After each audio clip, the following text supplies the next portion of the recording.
Welcome back to the 120th episode of the Korea podcast. It's been 120 episodes already.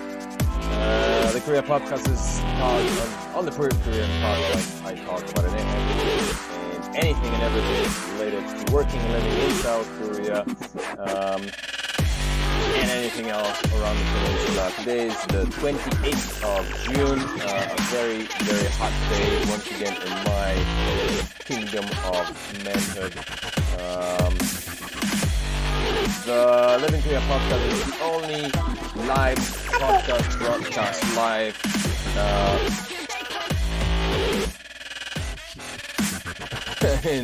live to you here on YouTube. I just received a message from a friend telling me that there's a typo in the thumbnail. There is a typo. Oh, blimey. Let's change that quickly. Can we change that quickly? Exchange this. Oh, brother.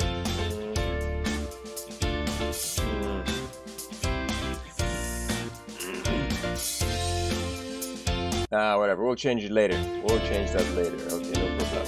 No problemo. In the thumbnail. In today's podcast, lots to talk about. I'll be talking about news from South Korea, what's happening here in the peninsula, and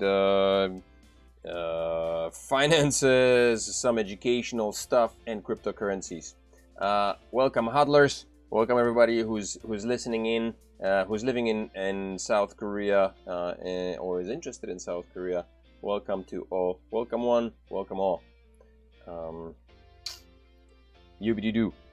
It's Monday again. I can't believe the week went by so fast. It's saddening. It's frightening, man. I headed out over to Hyundai on the weekend. It was fantabulastic. Really, really good. What a great freaking weekend. But it's back to reality. Oops, there goes gravity. Yeah, as they say. What are you gonna do? Weekends go by quickly. I did manage to hook myself up with a bodyboard board, or pad. What is it? A row board? Paddle boat, I guess. Paddle board. That's coming in mail soon. Man, Hyundai's got a different vibe. Whenever I go out to Hyundai, I remind myself, or I get reminded of how cool it is and how different lives, the different lives that people lead in Korea. Because Cheongsang is kind of it's an enclosed city. It's an industrial city. It's dead. Ulsan is just not the place to be when you want to come visit Korea. And I know JT, the chief editor of Ulsan Online, is trying to promote it and he's trying to do his work, and I hope he succeeds in some way, but the city itself is not going to change. It is, as I call it, the armpit, man. Armpit of Korea. I guess it could be worse. Not my favorite place to be. Also, Busan is bustling. Hyundai is happening. There's people of all shapes and sizes and colors, man, and it's a colorful city. I really like going there, so it was a treat to get out there. Actually, twice in a row. I went out on Saturday and Sunday. It was really good, man. Yeah. Alrighty. Banter on. Forget that. Shoot. Yeah. We'll change the thumbnail later. Right, straight up. I've been involved. So, for those of you who have not checked it out yet, SoMe, which is a project that's going to be launching on Cardano, very cool. But I've come across something interesting as well.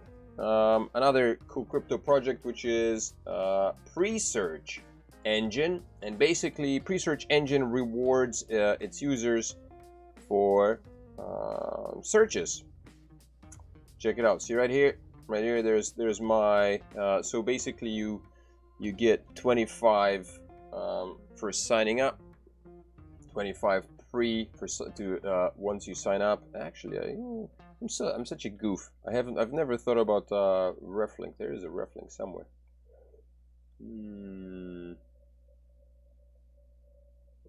File referrals. Yeah, there's a reflink. Let's see. Dun, dun, dun, dun, dun. Oh, okay, not yet, not yet. But okay, anyway, it's a cool feature. It's a cool thing. You get rewarded basically for doing searches. So it works the same as Google Chrome, or rather Google. But every time you search for something, you get rewarded with tokens, which is kind of cool. That's the, I don't know, monetization of the internet. Yeah, that's what's happening on the blockchain, man. Things that we were doing on a regular basis, like visiting YouTube, visiting social media platforms like Facebook and everything else, for which the companies get paid millions, for the advertising and feeding us, pumping advertisements into us, while the consumer gets nothing. All of that is changing on the blockchain, man. Every social media, or a lot of the projects that are being released on blockchain are now monetizable, I guess, in a way, if you want to put it that way, in a sense that anytime consumer uses it, you get rewarded for it, or you can get rewarded, like Chainflix for watching. You get rewarded for watching content, creating, obviously, as well, and it doesn't take as long as it does on YouTube. So yeah, so that's blockchain for you, yo. Very cool. So this is a cool project. I'm just getting a whiff of it and myself. So all right, so let's jump straight into Korea news. What's happening here in Korea news? Korea Yonhap. LH employees suspected of funding a company to speculate on property tasks. A bunch of people up in the government circles there have put in their money into a company to speculate on, to get inside information on real estate prices. Surprise, surprise. More scandals, man. This happens. June 28th, a government task force said Monday it is looking into allegations employees of the state housing developer Korea Land and Housing Corp funded a company to handle speculative property transactions.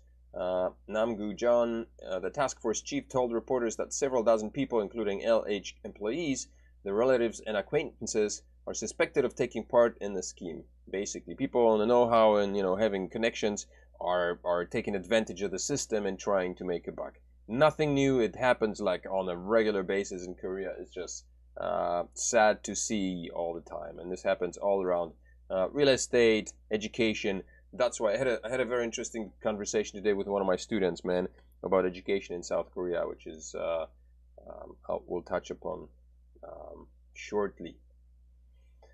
So that's what's happening here in the real estate. Due to Korea Herald, my computer crashed like literally a minute or so before I started. So everything, all these things are. Watchdog launches probe into main opposition party lawmakers' real estate dealings. There you go. See, the state anti-corruption watchdog launched an investigation Monday into real estate dealings by lawmakers of the main opposition People Power Party, the PPP, and their families. The Anti-Corruption and Civil Rights Commission said the probe will look into real estate transactions involving a total of 427 people, lawmakers, and their family members over the past 7 years. So it's not something that happened recently, like it's been an ongoing thing. The AACRC conducted a similar investigation targeting all lawmakers of the ruling Democratic Party and announced last month that 12 DP members are suspected of property speculation. Of them, the party expelled 2 proportional representation lawmakers and recommended the remaining 10 leave the party voluntarily. Ay, ay, ay, ay, ay. All right. Arirang. Arirang's got some interesting news. I have no idea. It seems like Arirang's right now on 2 streams. The one is like literally the page is divided. National politics. You've got Palestine and Israel and COVID-19 updates. Like that's it. that's the entire face of Arirang right now at this moment. Israeli air raids target Gaza. Second time since ceasefire in response to Hamas incentivizing. I didn't read it. But I didn't even know that Gaza had its Pepsi company, Pepsi manufacturing plant. Who knew? But apparently the Pepsi manufacturing plant had to stop because Israel is putting more and more restrictions on the import of products into into the Gaza Strip, including carbon dioxide, which is used, in the production of carbonated beverages. So no more Pepsi for the Palestinians in Gaza. What's happening here in cases of Delta plus variant? Yeah, so there's a bunch of variants when it comes to the coronavirus. Yeah, let's see here. South Korea reports 501 new cases of COVID-19. Goal of 30% receiving first COVID-19 vaccine difficult before the end of month. We were told that this was going to happen. It ain't happening anymore right now, for whatever reason. I guess it's not that easy. So Korea was talking about easing restrictions here in the country, but apparently we'll see. If cases remain below 1,000, right? That's the case. So hopefully, if they continue the non-testing, then we'll be good. But we'll see, I guess. South Korea reported 501 new COVID-19 cases on Monday, falling below 600 for the first time in nearly a week, possibly due to fewer tests over the weekend. On Monday's cases, all but 29 were locally transmitted. 2 more people have died, bringing the death toll to 2,015. As for vaccinations, more than 4.6 million people in the country have been fully vaccinated right now. All right, well, there you go. So vaccines are rolling out. But there is also fear of the new viruses, so new strains rather. There is like the first strain of the COVID vaccines, or the corona. The first corona strain was just not enough, man. It brought a scare, and then people kind of went back into being indifferent, so to speak. So there was, I guess, a beta. I don't even know what to say. Zeta. And data, delta, alpha, beta. No idea what the acronym for the word for C is, and then delta is, I guess, the D. But now there's a delta plus variant, which is even deadly. Like it's bordering on ridiculousness. It's just more and more stuff coming out. Still struggling to tackle the highly contagious Delta variant. 11 countries have now reported cases of the Delta Plus variant, which is apparently even worse than the Delta variant, including the UK, the United States, and India. The Delta Plus variant, I think, or the Delta variant has originated in India, and it's apparently scarier than the Alpha and the Beta and whatever else. Health experts are investigating whether Delta Plus is more transmittable than other strains. Oh yeah, they were saying also that despite the vaccines, even with the vaccines, you may still be you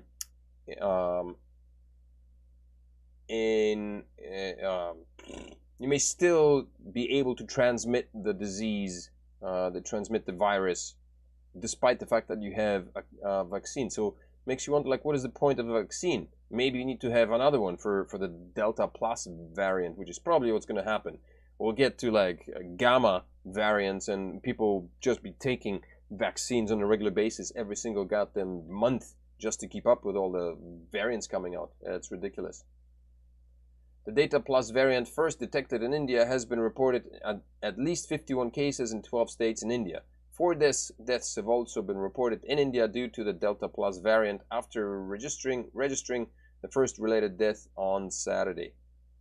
Yeah, hard to keep up, man. It's like technological development. It just doesn't stop, man. If you take an app for too long, you miss out everything that's happening in the world of COVID development. Right, okay, education system, an overview. So the interesting conversation. Actually, I was going to name the podcast The Truth or something like that about the education system in South Korea. I pulled up an interesting statistic here on South Korean education, and it's scary. It's scary for me as a parent, and it should be for anybody else living in South Korea, because I think there's a lot of talk about how great Korean education is. And even when you get on, on the internet and you start reading up it, most of the media describes Korean education as great. You know, Korean students outperform a lot of the other students worldwide, with the exception of a few like Finland, I guess. And so Korean education is touted as being one of the best, but at what cost? I had a conversation with one of my students today, middle school student, who basically dreads the fact that he has to study for tests, and he asks me every now and then about how tests are done or how testing is approached in Canada or in the UK. In the UK, I have no idea, but in Canada, you know, there's such a thing as SATs, which is not mandatory. And honestly, personally, I've never taken the SATs. I have no idea what they're for. I presume that the SATs are there to, I don't know, to boost your overall grades or options for the entrance to different universities. But personally, I have no idea what the SATs are for. So in Korea, it's just, you know, like you study to pass a test, to pass another test. Like when you're in middle school, you have to do well, or elementary you have to do well, and then you enter in middle school. And in middle school, you prepare, you study your ass off to get into a good high school. And in high school, you have to do tests to enter a good university. And in university, you have to study hard so you get to the top university. And apparently, the average 50% of Seoul National graduates, or graduates from the Seoul National University, are expected to not be able to be employed, which is a ridiculous statistic. And I looked at statistics, and that's basically kind of within the vicinity of what was listed here. Brief school level levels, enrollment, advanced employment. I wasn't exactly sure how to read this here. But basically here you've got university, junior college, vocational track, and non-vocational track, and this is the year 2020, at which point university is not even listed. Last listing of university employment rates by level of education by year is 2018, and that was for university grads. It was at 64. It seems to be better for junior college graduates, and vocational track is at 50. Non-vocational track is way below this year. So I have no idea what's happening this year for university graduates, but I was told, and I've heard as well somewhere, that graduates from the top Korean university, or the employment rate for graduates from the top Korean university, is at 50%. Which is very sad, considering that it's really hard to get into Seoul National, and you know, it's a coin flip basically. Once I study half my teenage life away, and lose half my hairline by the age of 16, I'll still have as much chances as flipping a coin of being hired while graduating from the top university in South Korea. I don't know, man. The South Korean education system, an overview. One important decision if you're moving to South Korea with family is how to ensure that your children receive the best possible education. Luckily, South Korea has a famously strong education system and has delivered results well above the OECD averages across math, science, reading for over a decade. The problem with these articles is that, you know, they stress how great the education system is, and they look at the people that have, you know, succeeded. They don't look at those that were not able to go on, right? So we're looking at like the 50%, or just the overall, like everybody's doing great, but not everybody is employed, which this article I don't think covers because I didn't read the whole thing. The education on offer for older children, teens, and demanding, blah blah blah. Preschool, which is optional. Oh yeah, by the way, so preschool is optional. You don't need to go to preschool. Elementary and middle school are compulsory, and secondary school or high school is actually not mandatory in South Korea. I've actually had a student who was challenging her exams, her high school exams. Basically, she was studying at home, not really wanting to do, you know, to study in the high school, and her aim was to go abroad and study at a Japanese university, which I hope she succeeded at, and I hope she's happy. Because, yeah, why the heck not? That's the advice I give my student as well, man. If possible, look towards Scandinavia and doing a university degree in Scandinavia, because the university is free. You have to pay for your accommodation, obviously, for your living expenses, but the education, university education is free compared. I mean, there's some fees, I guess, administrative fees and whatnot. But then you end up with an education that is from outside of Korea, and I think your employment possibilities are a lot better than being cooped up in South Korea, which is very competitive, and everybody seems to be lining up for that one hot dog, while the smart guys are running for the hamburgers next door and avoid having to wait in line after everybody else, man. So yeah. Let's see. Nobody in the chat section today. Nobody in chats yet. Okay. No problemo. Okie dokie. So with that in mind, what's happening in the cryptocurrency world, man? Check it out. There's something happening on the Ethereum network. The market's been in a dumpster, basically. $1.376 trillion, which is minuscule. This is like $1.2 trillion less than it was in March at the peak of its, of its shine and glory. 1.3 trillion. Bitcoin's been down. It's back up a little bit. It's been bouncing, basically. Bitcoin's been bouncing between 28.5, I think, thousand and 35. It is presently at whatever it is at the 34,441. What is the overview? Oh, there you go. Okay, yeah. What are we looking at here? This was in the lowest last month, June. What do we want? The lowest, 31. What are we at here? 33. Oh, where's the lowest? It was like 28,000, I think, or something like that. It was just a couple of days ago.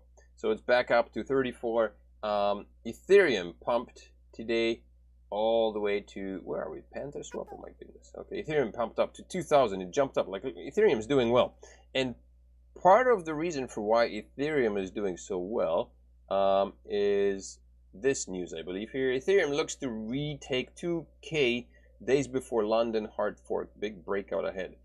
London hard fork is taking place soon.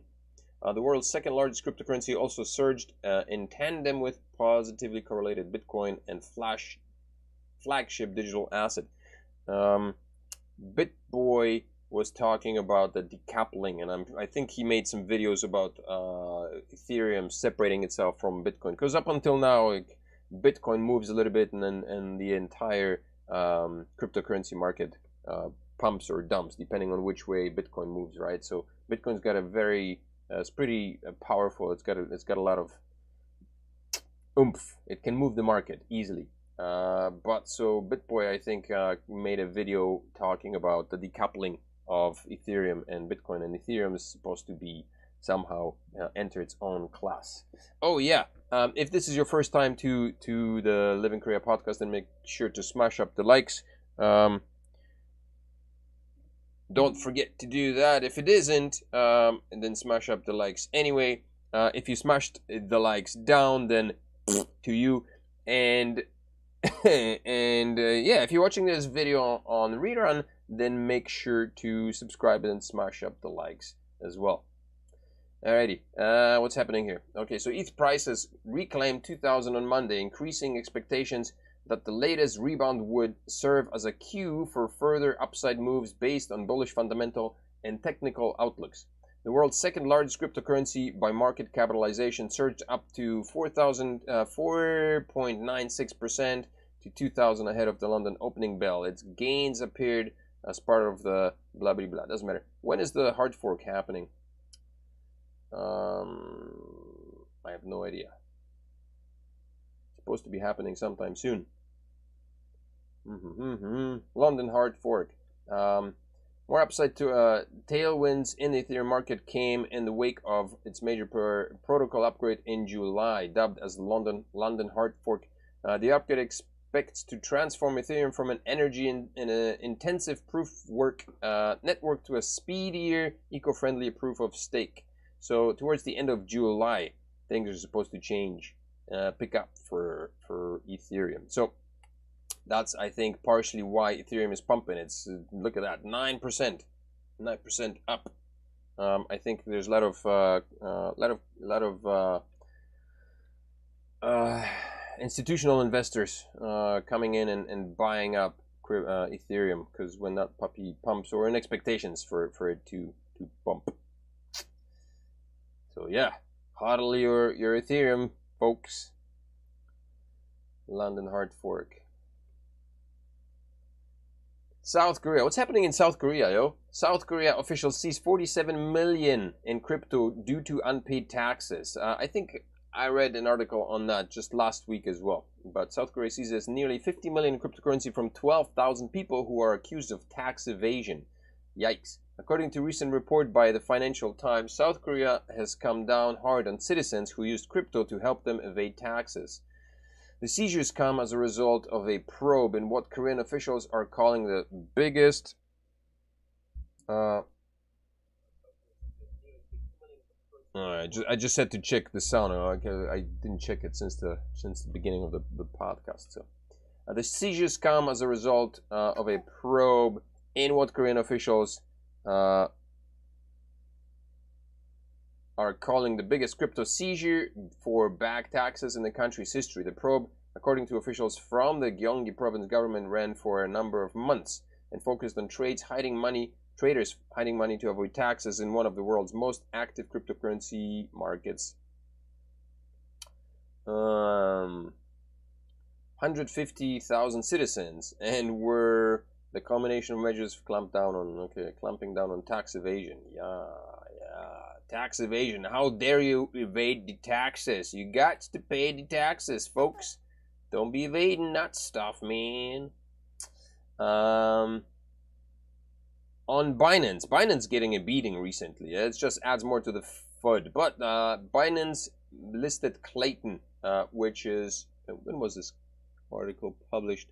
Which is the cacao token. This was just 3 days ago.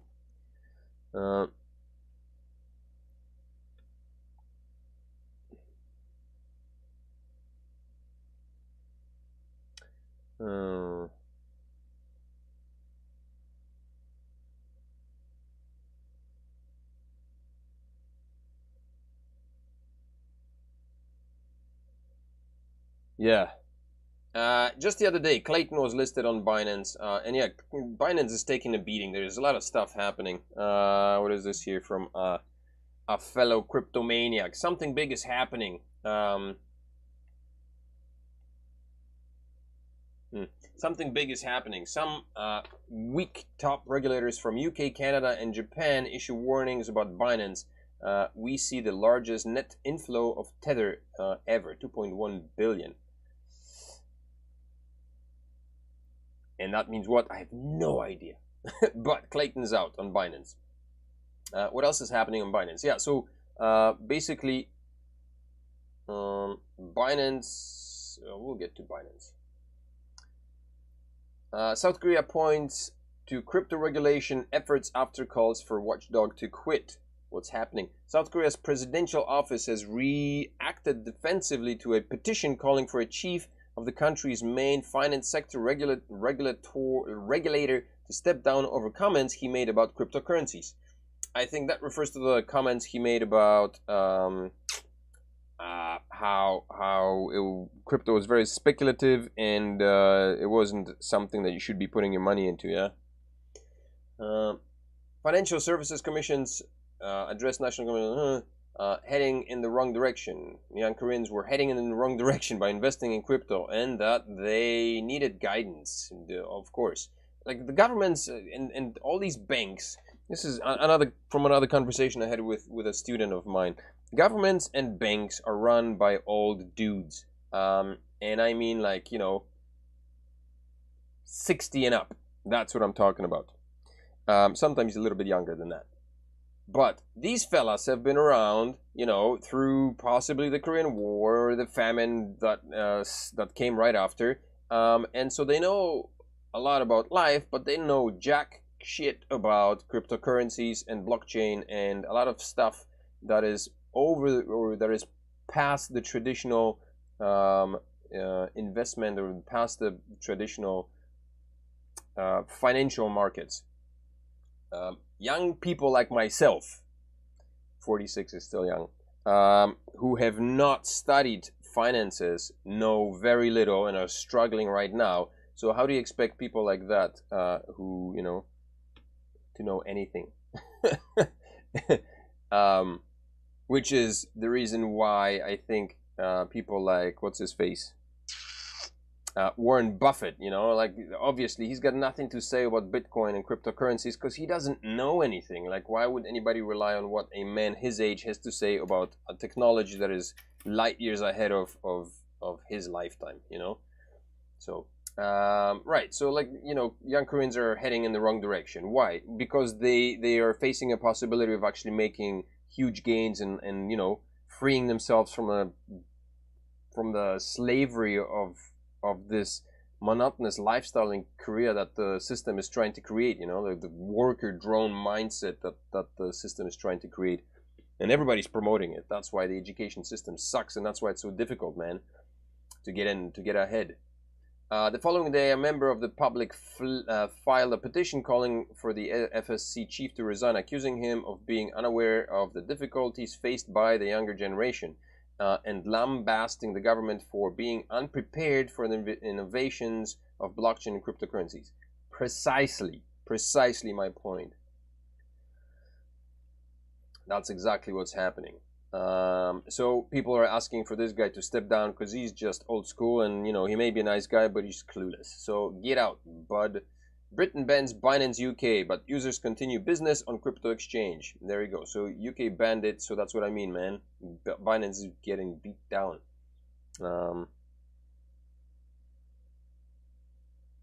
According to BitBoy, something big is about to happen. Let's see what's going to happen, yeah? Interesting.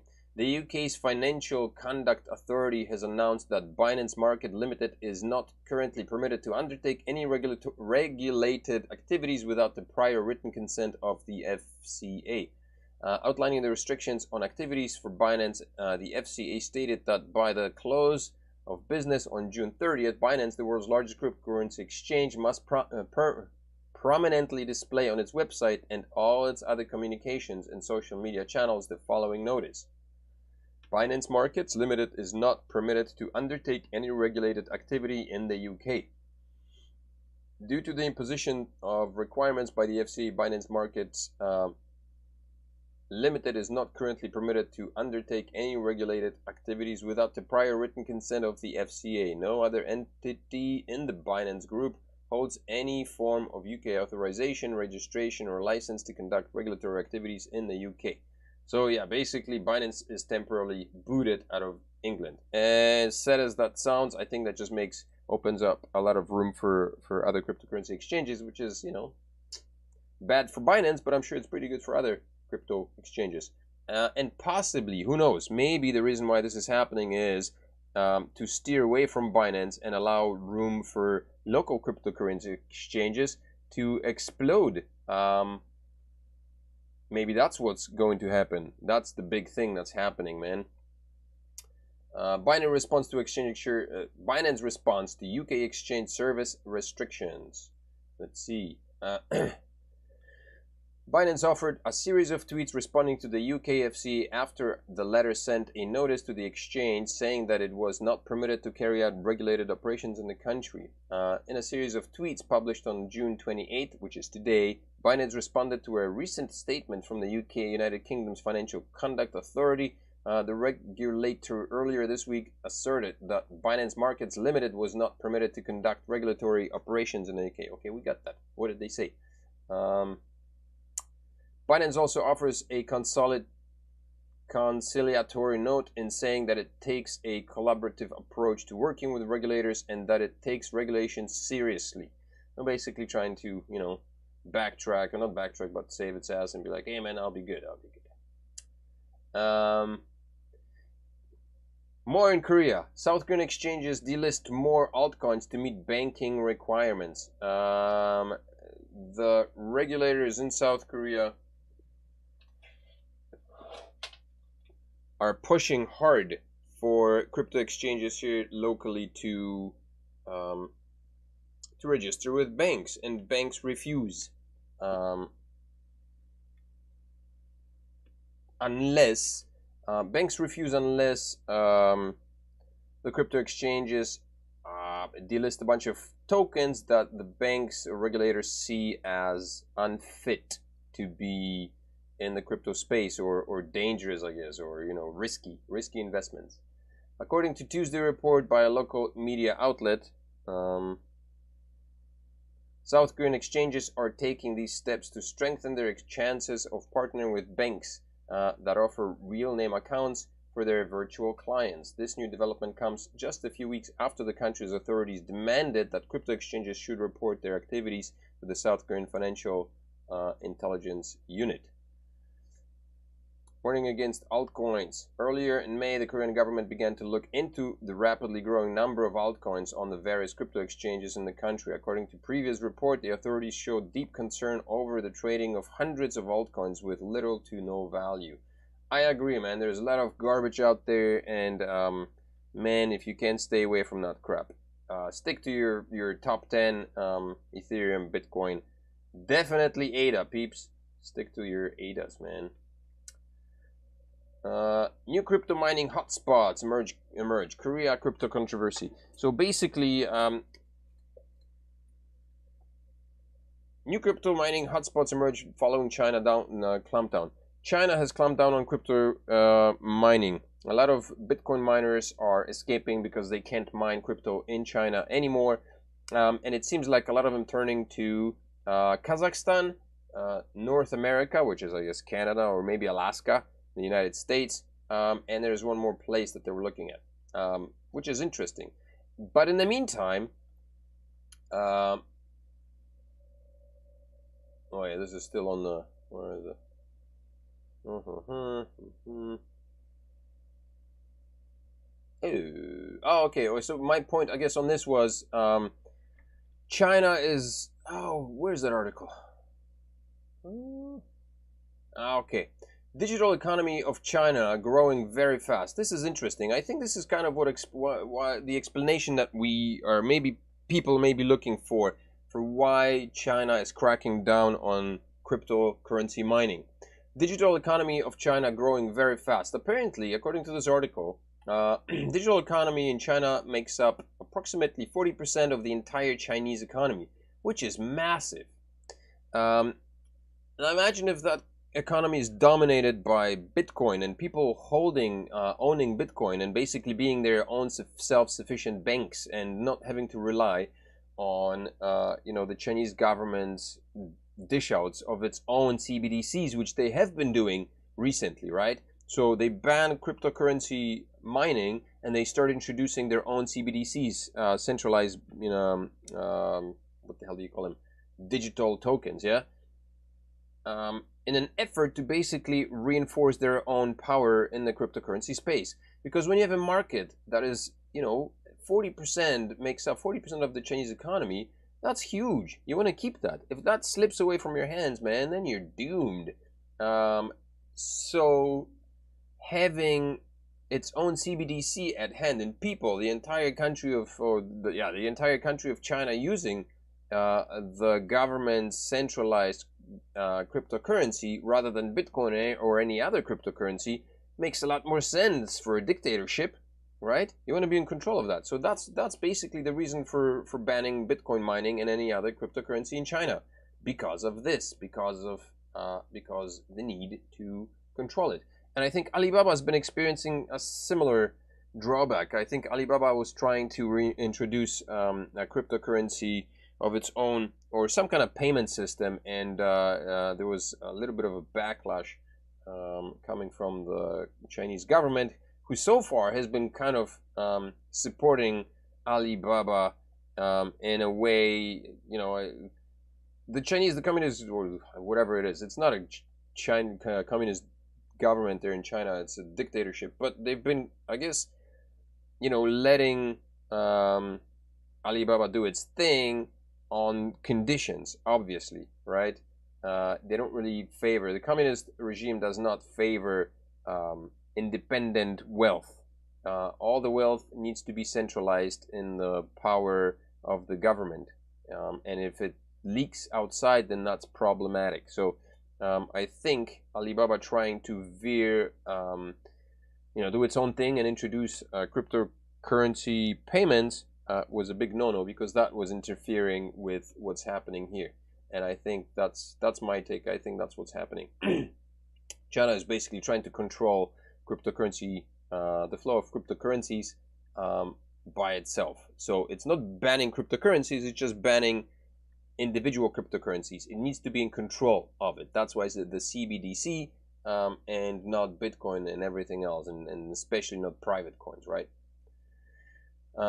The fastest growing segment is fintech, the development of which has been led by big tech companies such as Alibaba. In China, electronic payment and settlement made up 56% of the total payment and settlement in 2019, when Ant Group was the world's most innovative fintech company, and 2 other Chinese fintech companies were on the top 10 list. China's investment in digital economic infrastructure from 2020 to 2025 is estimated to amount to 15 trillion yuan, central bank explained, adding, this investment is likely to accelerate the growth of its online consumption market while leading the demand-led economic growth, and China is expected to be able to enjoy an annual economic growth of at least 5% for a while. And you need to be in charge of that. You need to be in control of that, and that's why they're banning crypto. End the story. Okay, crypto exchanges. Too many coins likely to be denied real name accounts. With too many, crypto exchanges, this is in South Korea, yeah? Crypto exchanges with too many coins likely to be denied real name accounts, which is weird. Cryptocurrency exchanges in South Korea, considered to have too many coins on their trading platforms, are apparently at risk of being denied access to personal bank accounts. Here, a report showed Monday. In a document acquired by a lawmaker here, a risk assessment guideline to be used by commercial lenders here classifies exchanges with a high number and frequency of virtual money transactions as high risk. The guideline was drawn up in April by the Korean Federation of Banks, a body that represents 22 full members, including major commercial banks and state-run lenders, as well as 38 associate members. Okay. High risk. If you got too much crypto, and too much trading. That's what cryptocurrency exchanges survive on, man. John K, hey man, welcome. China is attempting to a level of control unseen by the world. Well, I don't know if unseen. I mean, North Korea is doing something on that level, but yeah, it's definitely new in the sense of, like, I don't know, it's trying to harness the possibilities of cryptocurrencies and make it, inaccessible to its general population, which I don't know how North Korea stands on cryptocurrencies, but I guess that's what China is doing. But yeah, it's pretty bizarre, man. In another news, banks distancing themselves from cryptocurrency exchanges. In another news in South Korea, the Financial Services Commission is deliberating on not blaming a bank in the event of money laundering on the part of a cryptocurrency exchange. Domestic banks recently made the request, and the Commission's decision is likely to be made next month. According to the request made by the Korea Federation of Banks, a bank must not be blamed in that case, on condition that the bank has examined the exchange's account appropriately. So basically, if they do not do their due diligence, then they could be blamed, which makes sense when you consider why banks are distancing themselves. They just don't want to deal with that hustle, right? And since cryptocurrencies are still, it's a new thing, and I'm sure there is a lot more behind the door. There's a lot more entities that are trying to ban and trying to get rid of cryptocurrencies, period. So I think banks are still very cautious. But the way I said it, explained it to my students, banks need to ban crypto right now because the technology that banks use, I guess, is not up to standard. It's not up to date. If crypto moves too fast, banks will not be able to catch up. And in order for banks to be able to catch up, the old financial world to be able to catch up to Bitcoin, to crypto, to the blockchain, they need to slow down its growth, which is why we see so much FUD, so much fear, and prices plummeting. But it won't last for a long time. All of this will kick into reverse once these institutions begin to reach a level of comfort and being able to function within the realms of blockchain, and you know, be able to keep up with the world of the crypto world. And I think by then, once that happens, then we'll be seeing banks and all these institutions piling in once they feel certain that they are once again in control, because right now they're not. But once they figure out ways to be once again in control, then we'll be seeing these banks and institutions piling into crypto just to take over once more, or at least not to be left behind, you know. At present, the 4 major exchanges up it, we know that corporates are doing business with real name accounts, and yet even they must undergo verification by partner banks.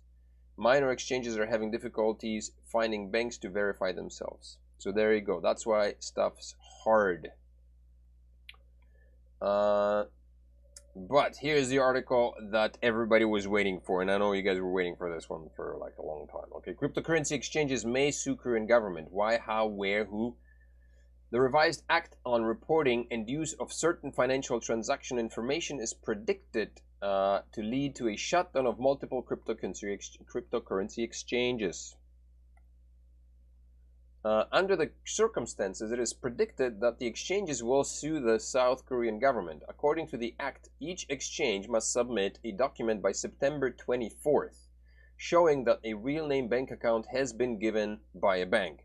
So right now it says that if these exchanges are not able to provide these documents by September 24th, they'll be forced to shut down. Which, man, I don't know. That will suck. And I guess, I mean, these are businesses. They would not like to be, you know, kicked to the curb like that. So, at present, domestic banks are reluctant to extend their business partnerships with cryptocurrency exchanges in order to protect themselves from the possibility of involvement in money laundering. Although K-Bank, Nonghyeo Bank, and Shinhan Bank are conducting risk assessment in relation to the 4 major exchanges, some assessment is not in progress in the other exchanges. The same assessment. A number of exchanges are currently considering lodging a constitutional appeal against the government and the financial authorities. According to them, it is the government and the authorities that are responsible for cryptocurrency and exchange verification, and yet they are shrinking their responsibilities by passing the buck to banks. Interesting. These days, banks are refusing to initiate their cryptocurrency exchange verification processes without clear reasons, and most exchanges are failing to get a chance to prove themselves. One of them explained, adding, the Financial Services Commissions needs to step in right away.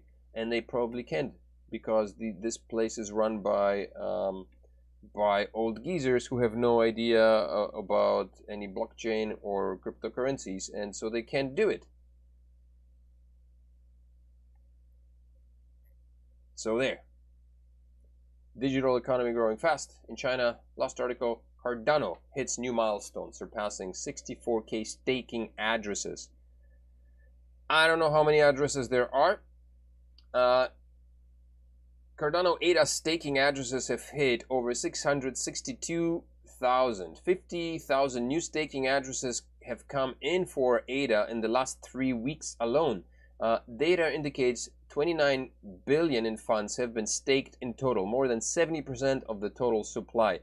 No, please tell me, why would people do that? If Cardano is such a scam, I'm telling you, Cardano, hold your stuff, man. Gauguin, I think, is about to be released. There's a video by Bitcoin Boy that's posted, and about Cardano, and stuff that's gonna be happening on Cardano is phenomenal. Cardano is supposed to release a stable coin that's supposed to come out as soon as the Gauguin, I think Gauguin, mainnet releases. It has been an eventful 3 weeks. Let's have a look quickly. Just see if I can find something on that.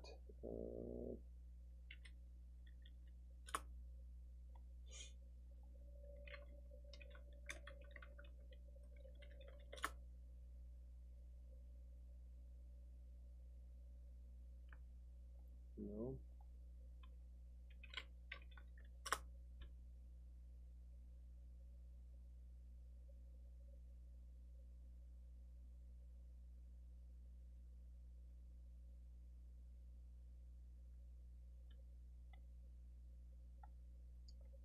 Let's see. Alonzo White can soon go live on testnet, but these are the problems. When is this from? June 27th. Ooh, okay, yeah, that's just yesterday. All right. So 2021 has been a crucial year for Cardano and its executives. In fact, after a period of consolidation, Cardano, the fifth largest coin in the market, made headlines after it successfully released the first ever Platus smart contract on its Alonzo testnet. Get out of here. Now, during recent live discussions on IOHKs, Tim Harrison, marketing director, kicked off the podcast to highlight ecosystem updates, Nigel, Alonzo Blue, blah blah blah, team initial basic network functionalities as well as initial. Okay. At this stage of rolling out Alonzo, we don't have all the core support mechanisms, but Pluto's backend.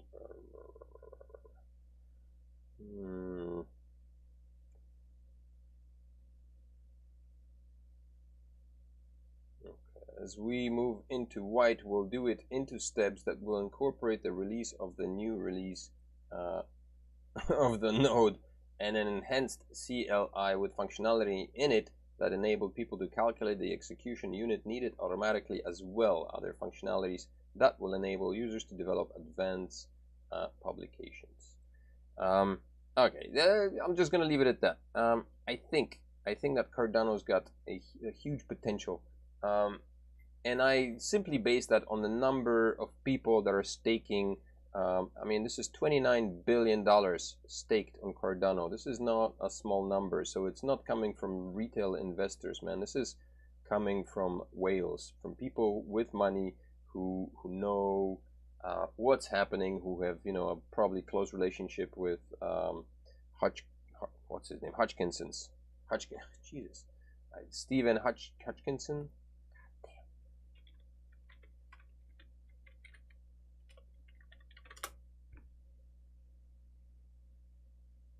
Steve Hoskins.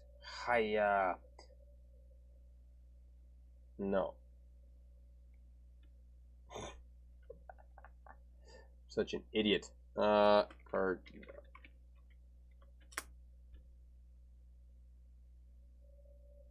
Hoskinson. God damn. Charles Hoskinson. There you go. So yeah, man. Hodl your Cardanos. Hodl your ETH, because these things will be coming back. And soon, September, there's lots of, expect more stuff at the end of July, at the end of August, and definitely at the end of September for Korea, when the deadline for all these exchanges starts kicking in, and they're gonna have to start producing their annual subscriptions to the Cool and the Gang Club here for the regulatory bodies of South Korea, man. All right, that's it. 55 minutes on the clock. Thank you all for tuning in to the Korea podcast. If this is your first time here, then make sure you're watching this in the rerun. Make sure to smash up the likes, like the video, subscribe to the channel, come back for more. And if you've been here, then don't forget to smash up the likes. Now, John K, thanks for swinging by and saying what up. If this was in any way informative, then make sure to spread the love, share the link with other people, and check out some of the links below that are listed below the video. And yeah, it's been fun, peeps. Keep huddling your Cardanos and your huddler. Live in Korea. I gotta change the name for the podcast, because I think, not the podcast, the channel, unofficially, because I feel like the Google algorithm is not picking up. It's just not a very good name, and it's collided with Live in Korea stuff, so, or just not the channel, it's Live in Korea. The term Live in Korea is linked to so many other, so much other content out there that are very hard to find it. So anyway.